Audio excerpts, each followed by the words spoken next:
इसी तरह हुजूर एक दफा बैठे थे, एक लड़की ढोलक बजा रही, उसने मन्नत मानी कि हुजूर घर तशरीफ ले आए, हमने सुना है कि आपको कुछ गजंद पहुंचा है, तकलीफ पहुंची है, तो आप आ गए तो मैं आपके सामने नजर मानी अल्लाह कि मैं कोई ढोलकी बजाऊंगी, तफ बजाऊंगी। आप तशरीफ ले आए मदीने शरीफ। आप मुझे उड़ादी ने जंग में गए थे ना, तो उड़ादी के आप शहीद हो गए, मदीने वाले घबरा गए, औरतें बच्चे सब के हुजूर शहादत पा गए। जिस तरह एक बेचैनी होती है, तो उस लड़की ने नजर मानी अल्लाह की कि अगर मेरे मालिक मेरे आका इस मदीने में आए और आपने कदम रखा बसेहत व सलामती, तो मैं आपको ढोलक सुनाऊंगी। देखे ना, उसकी अपनी, उसके पास और क्या था।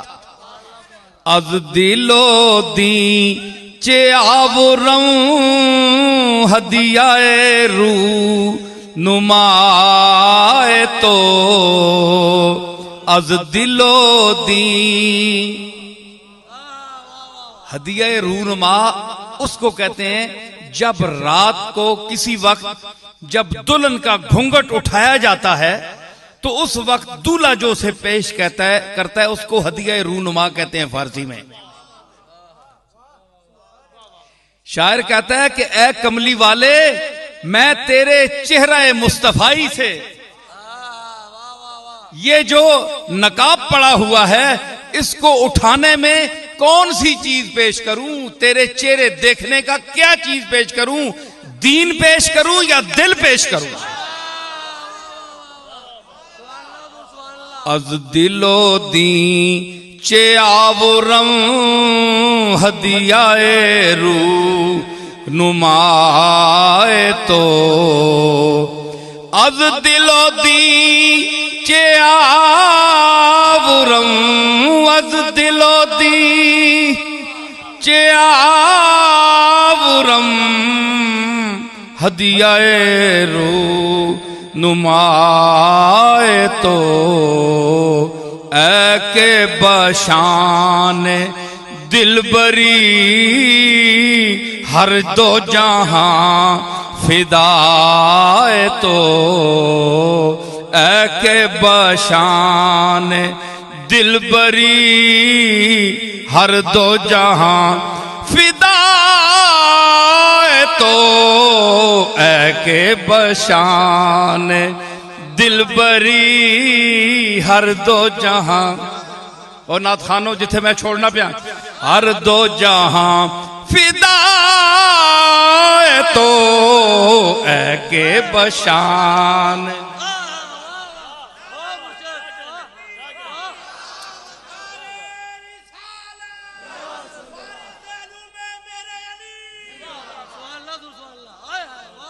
आप तो पढ़कर आते हैं उठाते हैं, मैं यहीं से उठाते।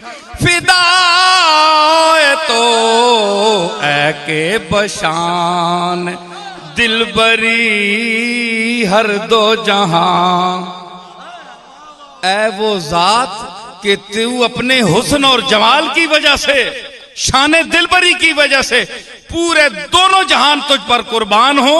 मैं तेरे चेहरा देखने की कीमत दिल की सूरत में अदा करूं या दीन पेश करूं।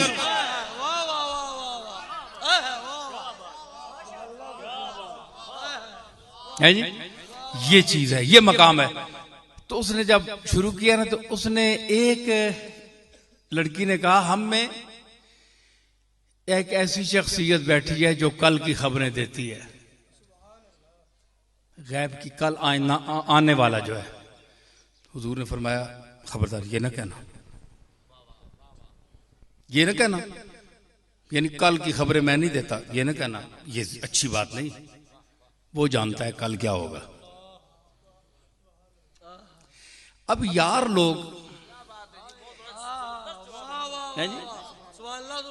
लोग इससे ये निकालते हैं, कुछ बदनसीब लोग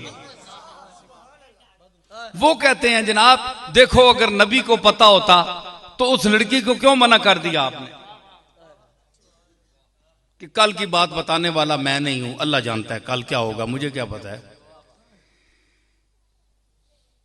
अगर वो पढ़े लिखे लोग हैं तो उनको गौर करना चाहिए कि गैब किसको कहते हैं? जो हवासे खमसा से बाहर हो। देखना, सुनना, अक्ल शऊर, जो एक चीज को हासिल करने के जरिए हैं। या आंख से इंसान हासिल करता है। मेरे सामने ये माइक है, इसको मैं आंख से देख रहा हूं। ये आंख इल्म का जरिया है। अगर आंख नहीं है तो छू कर,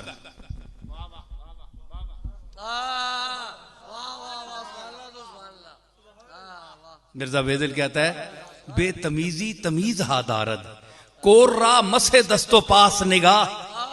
बाज दफा बेतमीजी भी तमीज होती है,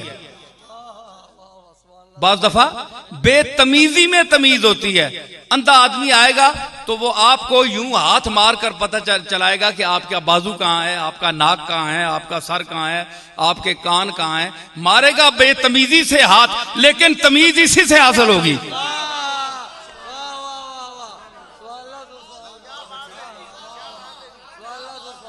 किधरे माजूर किसी अन्य अगे विंजो ना तो हाथ मारसी एंड तकनन बजायर बेतमीजी है, बदतमीजी है। तमीज नहीं कर सकना ना। तमीज ना के मतलब है पता लगे किड़ी शय किथे वे, ये तमीज है। ओ अख कोई नहीं, ओ अख दा काम हथा कोलू किन्ना पे है जी। आंख का काम हाथ से ले रहा है तो अब वो बताए तो बदतमीजी है। तो लेकिन इसी बदतमीजे में तमीज है। अगर वो यूं ना करे तो उसको आज़ा का पता नहीं चलेगा कि कौन है, मुंह कहां है इसका, आंखें कहां हैं। तो कोर्रा मसे दस्तो पास निगाह, अंधे का हाथ पांव को छूना टटोलना यही उसकी निगाह है। निगाह की मुख्तलिफ तरीके हैं। तो अगर अंधे की निगाह बदल सकती है तो निगाह मुस्तफा भी बदल सकती है।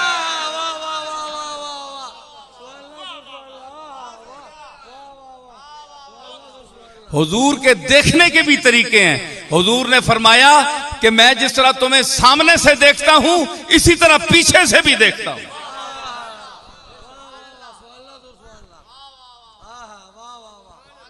ठीक है। तो मतलब है कि कोर्रा मसे दस्तो पास निगाह। तो मैं क्या कह रहा था? गैब किसको कहते हैं? याद रखेगा, गैब 5 हवास से बाहर। हवास के बाहर जो हो, बगैर किसी हिस्स के कोई चीज पता चल जाए, वो सिर्फ अल्लाह जानता है। हवास से पाक होकर, हवास अकल शऊर आंख कान, इन हवास से खमसा से ऊपर होकर कोई जात मुस्तकिल जानती है। मुस्तकिल का क्या माना है? किसी लम्हा कोई चीज मुनफक ना हो, खत्म ना हो, मुसलसल हर लम्हा हर चीज को हर हाल में हर रंग में हर आन मुसलसल देख रही हो।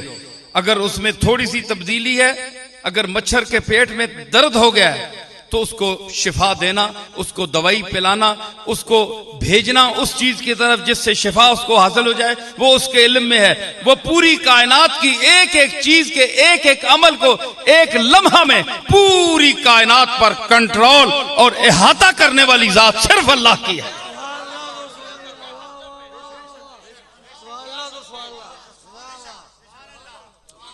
अगर अल्लाह के इल्म से हम कट जाएं तो हम मर जाएं। अल्लाह के इल्म से हमारा वाबस्ता रहना हमारी हयात है।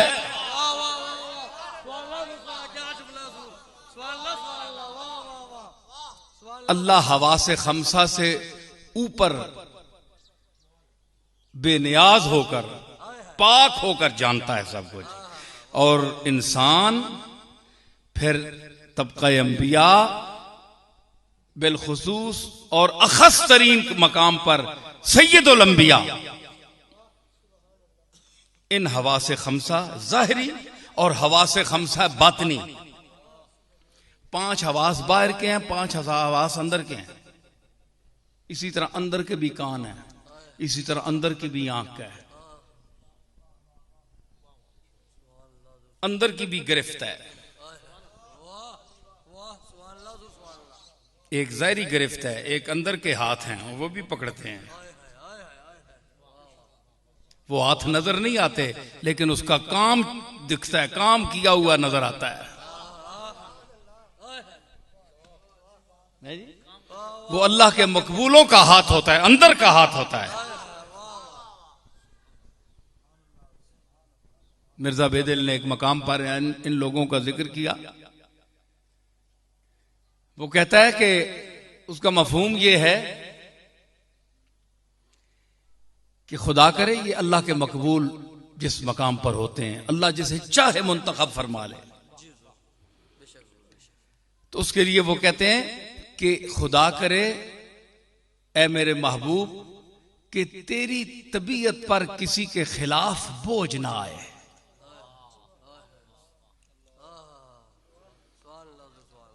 जुमला दोहराता हूं कि ऐ मेरी वो जलीलुल कदर हस्ती, तेरी तबीयत पर खुदा करे किसी के खिलाफ बोझ ना आए। मुंह से बोलना नहीं है, सिर्फ बोझ ना आए। बोझ आ गया क्या होगा? उसने कहा कि ज़ियान आलम, पूरी दुनिया को नुकसान पहुंच जाएगा, अल्लाह की तरफ से आफत पड़ जाएगी उस माहौल पर। इसलिए खुदा करे तेरी तबीयत पर बोझ ना आए, तू खुश रहे ताकि सदा माहौल खुश रहे। तेरी तबीयत पर है माहौल का खिलना और मुरझाना।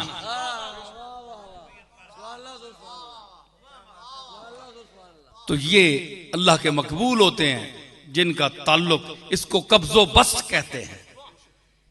कब्जो बस्त, कब्ज है। कब्ज का क्या माना है? ये दूसरे माने में कब्ज नहीं है, ये सूफिया की तसव्वुफ का कब्ज है। इसका माना है कि वो जो अंदर तबीयत का खुलापन होता है, खुशी होती है जात के साथ मिलना और उसकी तरफ रुझान, उसमें कदरे कुछ फर्क आ गया, कुछ फर्क आ गया तो सूफिया पर कब्ज का आलम होता है। बस्त ये होता है कि वो दरवाजे मारिफत के खुल जाते हैं, तजल्ली जात सामने होती है, तो उस वक्त वो उस खुशी के मकाम पर बस्त पर बैठे होते हैं। तो समझदार मुरीदीन बस्त के आलम में अपने शेख के पास जाया करते थे, तो जिस पर नजर पड़ती थी, जिस तरफ उठ गई, दम में दम आ गया, ये मौलाना अहमद रजा वैसे नहीं कह गए, ये उस मकामे बस्त पर कह गए हैं कि शेख की अगर खुशी हो, जात के तजल्लियात के साथ मौज मेले मना रहा हो, तो उसकी निगाह जिस पर भी पड़ जाए, एक दम में उसमें फूंक पड़ जाती है। अगर मुर्दा हो तो जिंदा हो जाता है।